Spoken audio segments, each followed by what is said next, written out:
You like my easy smile. And maybe, oh maybe, we'll stop for a little while. And maybe, oh maybe, I'll ask if you like tea. And maybe, oh maybe, you'll have a cup with me. Maybe we don't, and decide to take a walk. And you and I will ponder as we wander, as we walk. Welcome to Ponder While We Wander. We're two friends who happen to be therapists, go on a walk as we discuss relationships, nature, and meet life in the moment. Each episode is grounded in some aspect of eco-psychology, but can take us anywhere as we ponder while we wander. And you're invited to come along. And you and I will ponder as we wander, as we walk. Hi, Amber. Hi, Natasha. It's cold today. It's real cold today. Feeling it. I'm feeling it. But it's not yet rainy, so I think we're going to be able to get through this one. I think Maybe so, too. without getting wet. Fingers crossed. We'll see. We are here on one of our faves, Whidbey Island here in Washington. Again, and we are in a beautiful little park called Meerkerk Park. And it's described as a peaceful woodland garden that awaits you. Experience a wooded woodland filled with vibrant blooms, stately trees, hidden ponds, and enchanting wildlife. Admire a renowned collection of rhododendrons and azaleas and specimen trees. And it's 53 acres of plantings and trails and panoramic views. We're walking through the rhododendron section right now, I believe, or at least one area of it. Yeah. Let's see, here's a trail over here. Sure. Ridge Trail. And we are talking today on the ancestral grounds of the Salish peoples. Salish coast peoples. We are. Oh, I'm hearing some birds. Might hear some crunching underfoot. This is a little gravel path that we're currently on. Heard some birds chirping. Overcast, but there is a briskness to the air. This ground cover is really pretty right now. It is. Orangey brown. Like Conifer. leaves? Yeah, It's conifer falling from leaves. here. Beautiful. It's really beautiful. And we're talking today about Rat Park.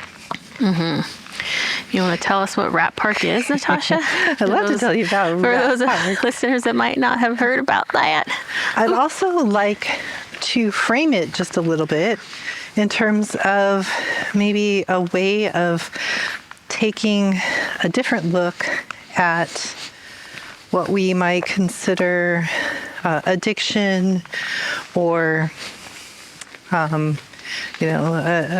unbalance or disconnection. And Rat Park, well, it came to be because there was a study out there that put a rat in a cage and put a bottle of water and a bottle of water with, I believe, morphine. And the original study was just a rat in a cage and 2 bottles. And it was like, let's see what bottle the rat goes for. And that rat went back to the bottle with the morphine in it more often than it did the bottle with the water. And some of the conclusions from that original study were that, well, this substance that we've added to the water is a really addictive substance. And so it must be chemical, this thing we call addiction, and why a rat would go back to something over and over again, even to the point where it harmed them. And then there were some other scientists a little later on in the 70s who sat around and were talking about this. And one in particular, Bruce K. Alexander, who was a Canadian scientist who started thinking about this a little bit more and said, that study doesn't seem quite accurate. So look at that little bird. Right there. Oh, so close to us. Say hello to you. Oh, hello.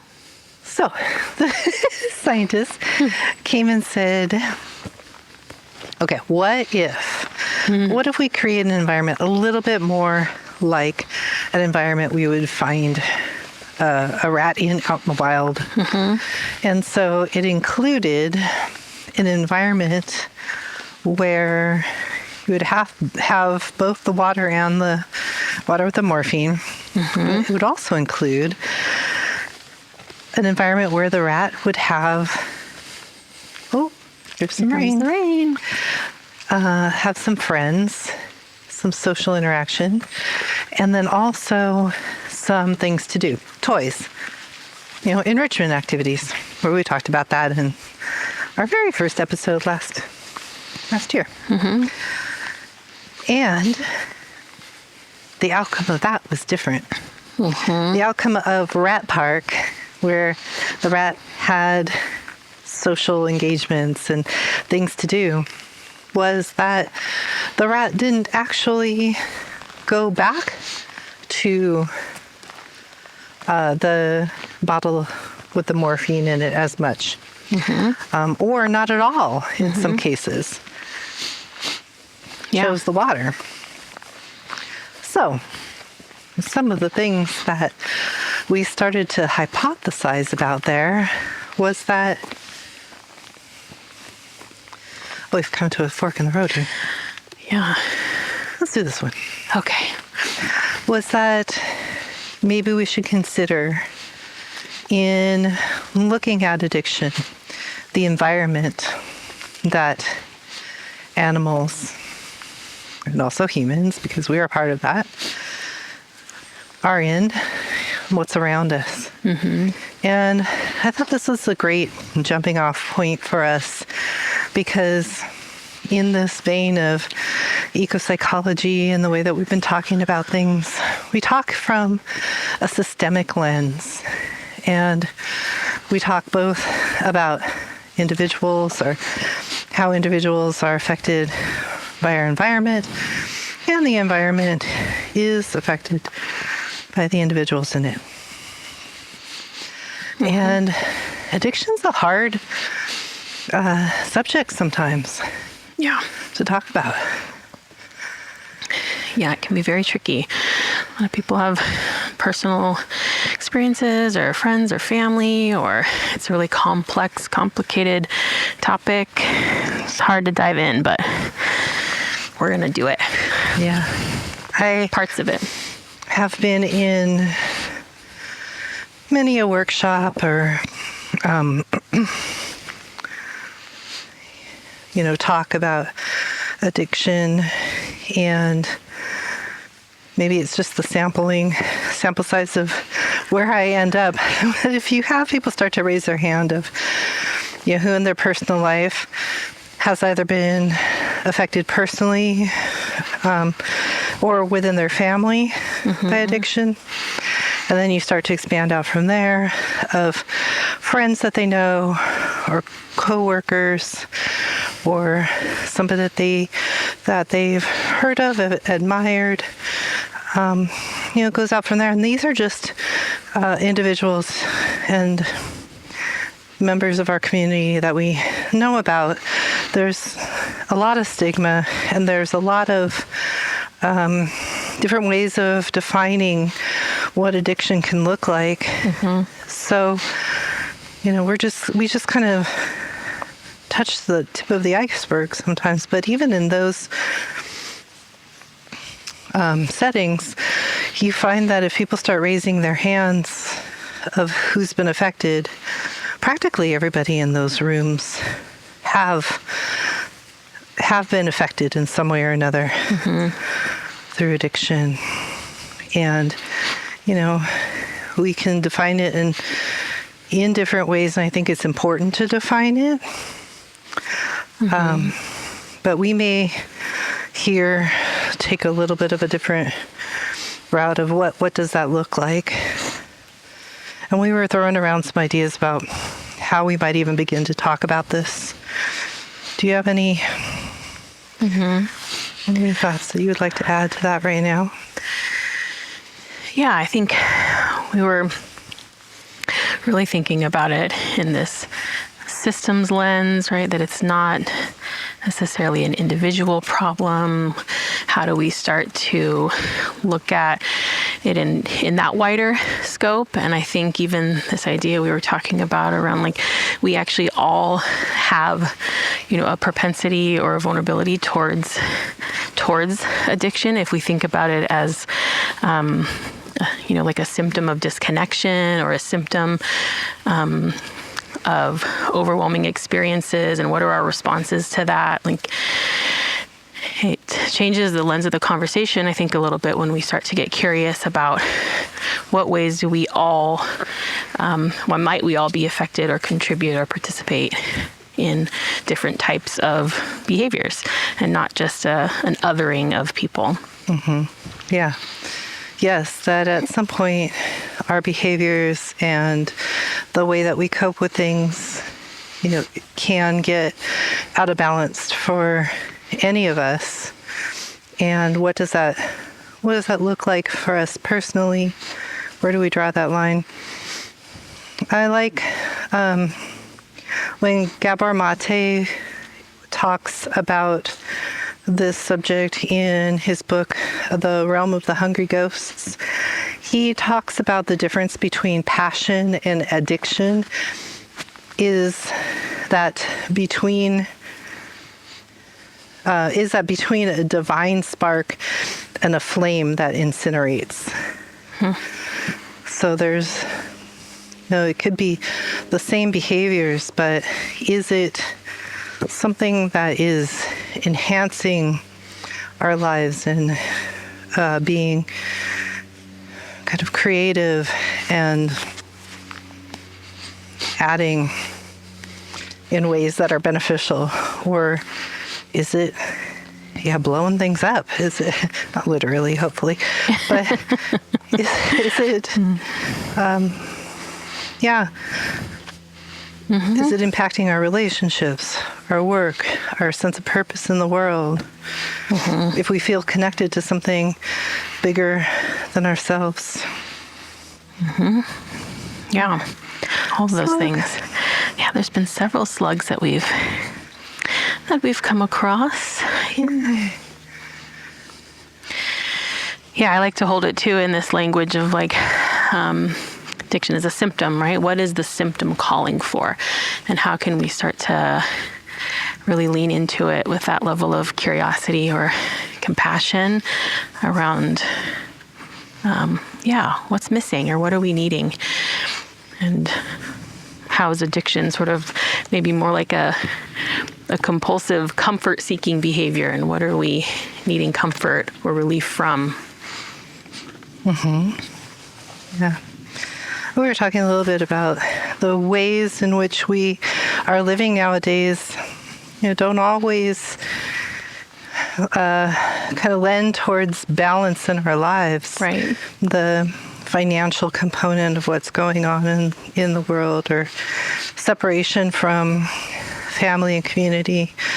But also, how much time do we have to do the things that bring us joy and a sense of purpose, if we're not doing those in our everyday, jobs or everyday lives? Are we seeking them out or have time to feel connected to them in other aspects of the world? So, it could be that this is part of the human condition, that if we pay attention to it, it's not that all of these things that could get out of balance are bad things. It is more of that kind of dynamic balance is what we do, are the things that could be considered addictive for us, or would be things that aren't working for us anymore. Maybe they worked for us at some point in our life. They're not working for us anymore.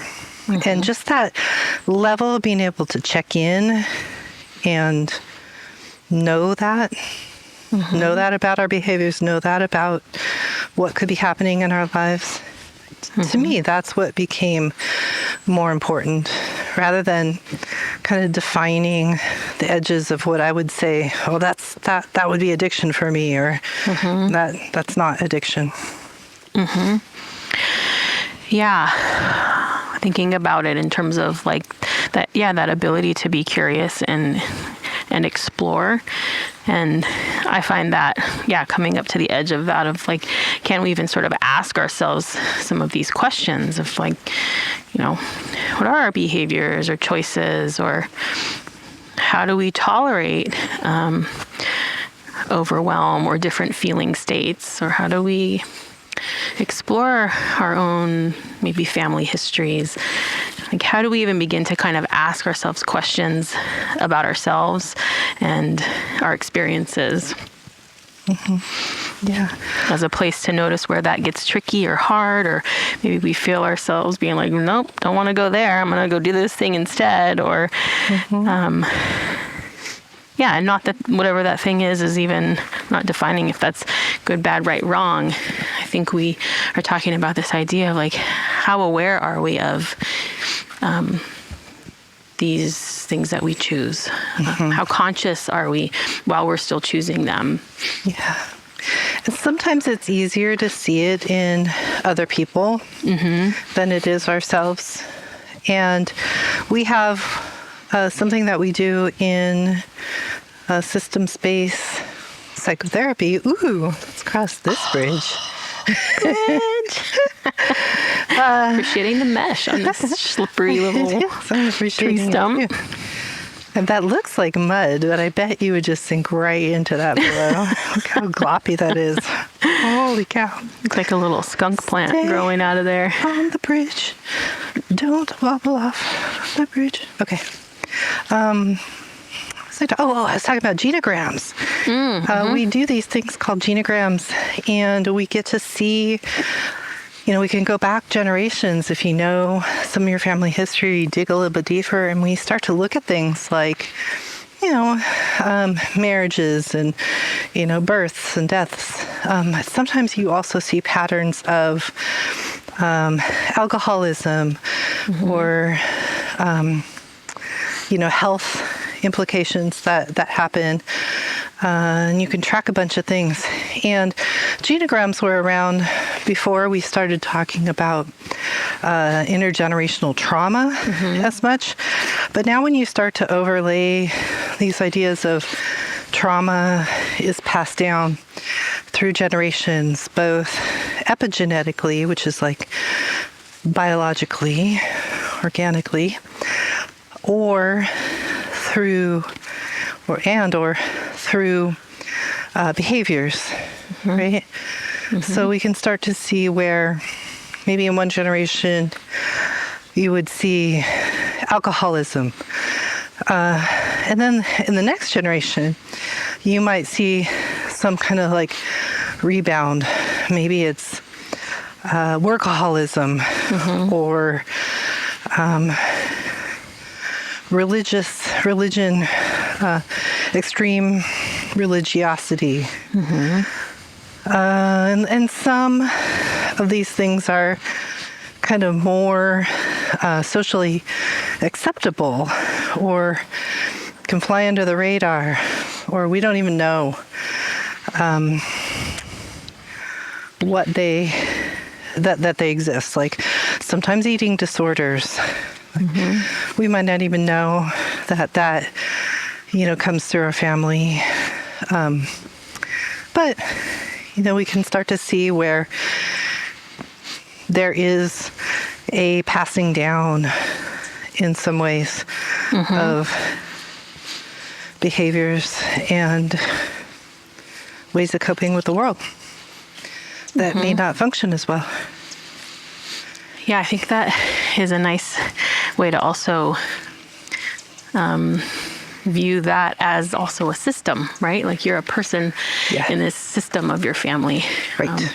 And we're talking about, I think, systems as a larger context with all the different factors that go in play, society, and all the bigger systems, but also noticing that the genogram is a snapshot of a family system. Again, it's not just an individual experience oftentimes. Yeah. And you can't always remove, you can't remove a family from the larger system around it. Exactly. So historically speaking, if there was a war or a Great Depression, or if you are being relocated from the land that you were on, all these things are going to impact the generations in the system. So the bigger system. Oh, there's another one. He's kind of family green. System. Oh, slug. Slug. So feeling connected to something bigger may even mean that it feels bad. That doesn't feel great. And it's hard. It's hard in my own personal experience to witness family members or friends or people that I know who are really struggling, really in their kind of active addiction.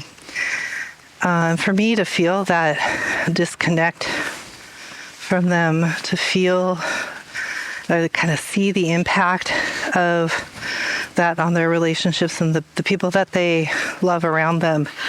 But even to witness kind of their own feeling of not feeling their own sense of agency or power over their lives. It is really hard to stay in relationship with that. Yeah. I may want to turn away. I may want to other them also because I don't want to feel like I'm also susceptible to some of that. Yeah.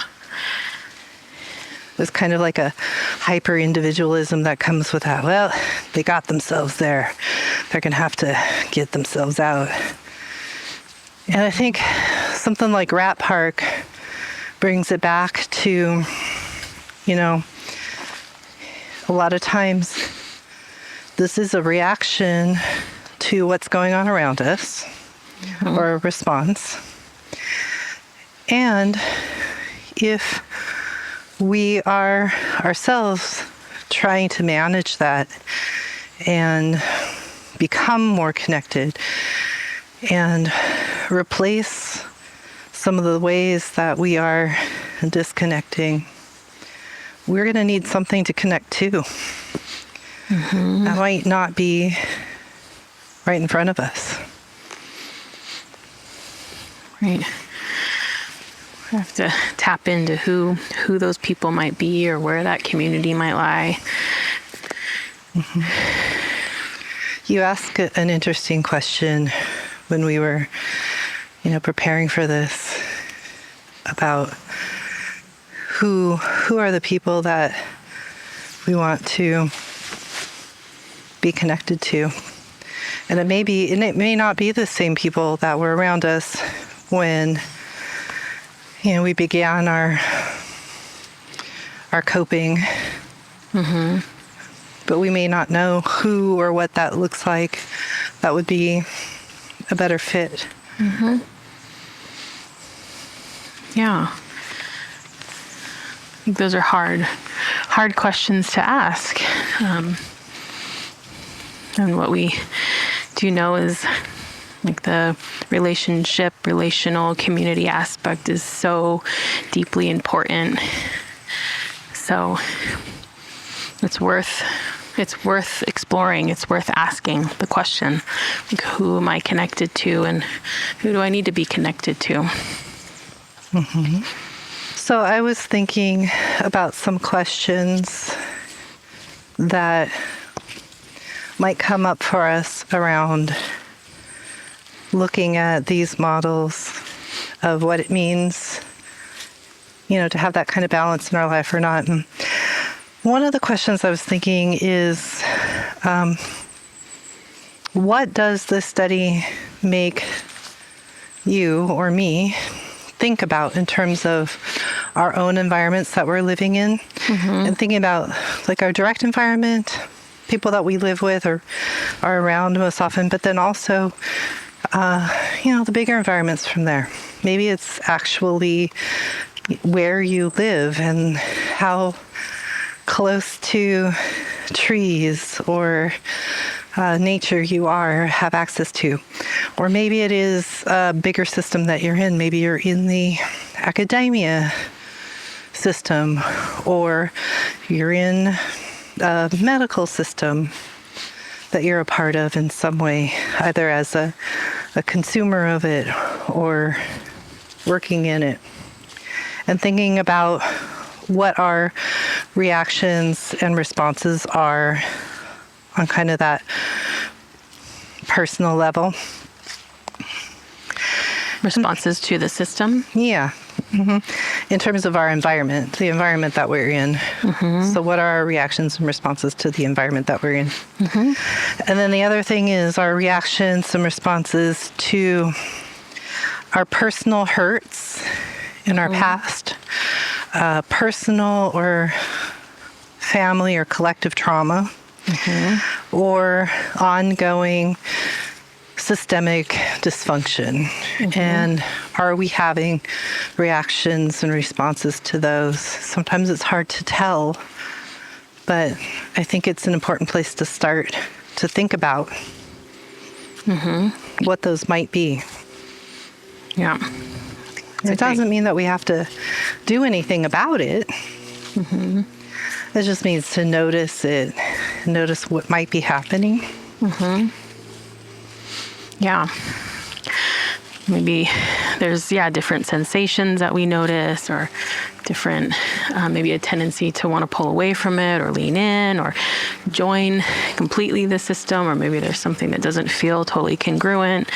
Just being able to be curious about the impact your environment has on you. And as we're talking about that and hearing a plane fly overhead,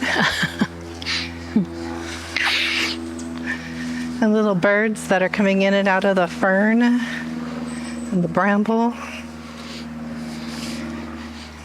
Yeah, they're aware of us, and we are aware of some of them. Some of them, yeah. We're in the foresty trail here. Foresty trail that is going on for a very long time. It said there was a loop situation, but I'm not seeing that. I mean, I guess we are part of a loop here. We're just going to keep walking in this direction. So the other questions that I had to ponder on, which I thought was the more fun question sometimes, is if you had to design your own rat park, what the things that you could add or take away to create this environment for you, where you didn't have to go back to the things that were having you numb out or contend with the pain that the system was impacting on you. What might you design? What would you add? I would add access to natural spaces. Where I live right now, I don't have a lot of natural spaces right outside my door. I have to can put more effort into that. And so if I could design my own rat park, I'd definitely include that. I love that. I would add teleportation time. Yeah, I love it.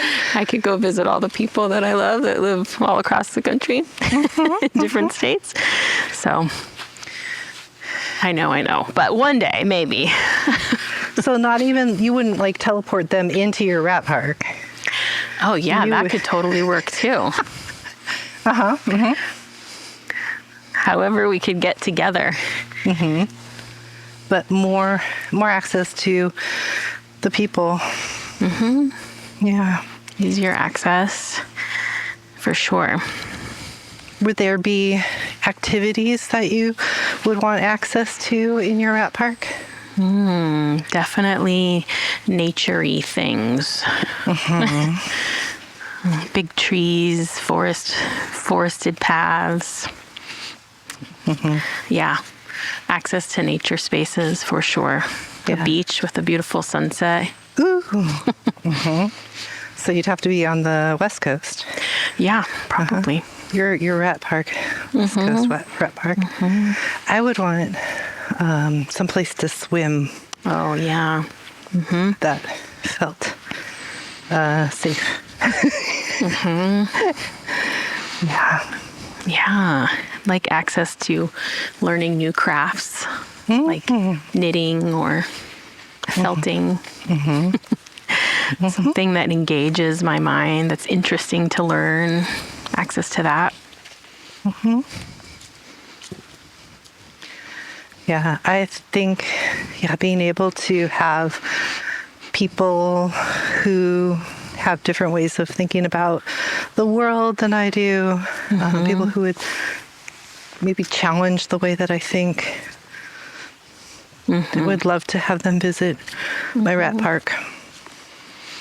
I think between us we could create a pretty beautiful rat park. But I know everyone will have their own unique factors, and I think that's beautiful, right? This is kind of what we're talking about. It's like, what are the things that help us stay connected, that take us towards ourselves and towards our community and towards our stories. And I have another quote by Gabor Mate here, and I won't butcher it. I'll actually stop and read it, unlike last time. Okay.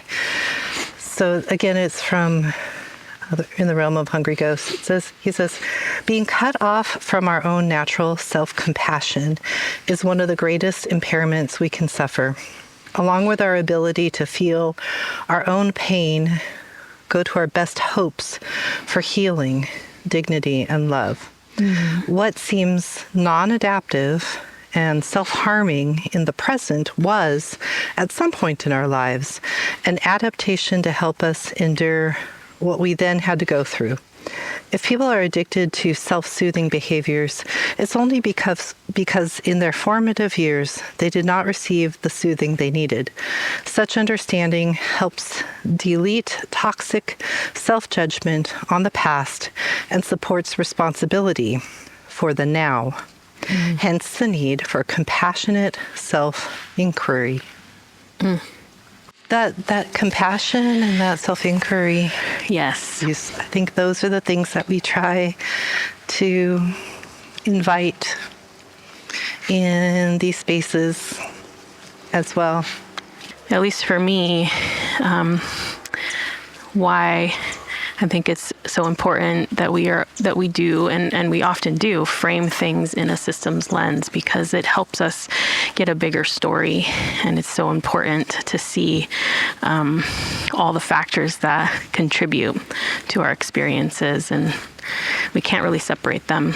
So being able to view it, I think it helps us be able to view ourselves and our stories and our experiences and our choices with hopefully deeper levels of self-compassion.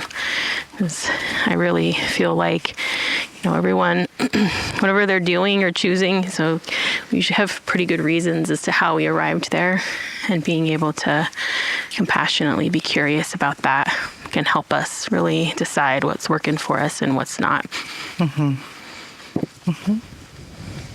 Yeah, and I find that it's sometimes easier to have compassion for other people than it is for ourselves. And wanting to support individuals as we go through this, but it's not an individual process, is it? It takes a village, it takes a community to help that reflect that back at us. That it's okay to give ourselves some grace so that we can hold ourselves accountable. in the present time. I love that. Ooh. Any ponder points, Amber, as we're coming to, well, the end of, I think, our topic, but not the end of the trail. I have no idea where the end of the trail is here. Might be on this trail till the next episode. I don't know. Just keep rolling with it. But as we continue to walk, do you have any ponder points? Because I might need them for the rest of this trail here. Yeah. Okay. So, ponder point. How are we getting back? No, just kidding. That's it. I think I'm inviting people in to get curious about where do you feel connected? Where do you feel connected? And what might you notice might like take you away from that, whether away from yourself or your community? And just being kind of curious about that space, those two kind of ends of it, of like, where do we feel connected? And when do we notice ourselves being taken away from that sense of connection? Holy cow, look, we just stumbled on like the jackpot of mushrooms. Are these look like the kind that... Wow. Something's been nibbling them too. Like a smorgasbord here. can harvest, but look at them all. Let me get a picture of these. Look at that guy. That's the guy that's eating them right there. Oh, yeah. Slugs. Our slug friends. All right, we're on ponder points, though. Ponder You take points. Pictures. Okay. While I talk about the ponder point that I would love to throw out there is what in your current rat park is working for you, not working for you. Oh, I'm sorry, guy. I did feel you, and I did not actually step on you, so you should be okay.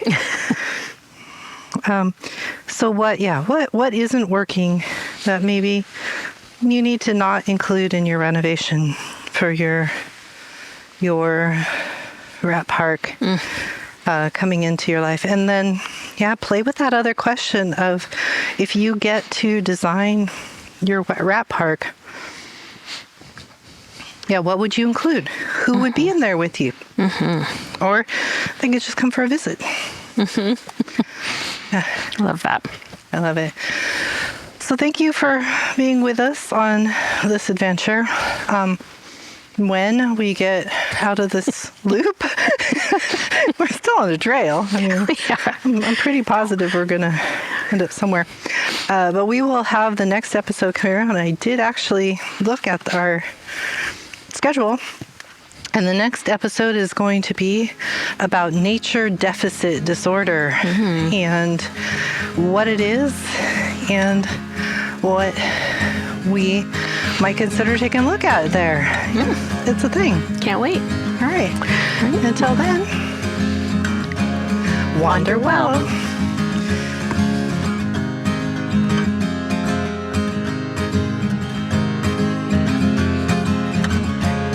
Just let this one roll, just in case New thoughts emerge. thoughts emerge. Oh, Like, where were you? We're like, I don't know. Check the B-roll. the B-roll. More importantly, where are we right now? That's what I'm wondering. Where the fuck are we? We could always turn around. This feels like it's going downhill. That's promising. That is promising. And I feel like we've actually turned Turned a corner. a corner. There were no other signs except for ones that said, don't go here. All it said was loop. Right, but a loop could be like 3 miles. It said 0.5. That's crazy. I'm feeling like it's longer than 0.5. This is definitely longer than 0.5. We do move faster than that. That's okay. Let me see if we can tell which way we're walking. Oh, look. Oh, that was only half a mile? That seemed long, right? That's crazy.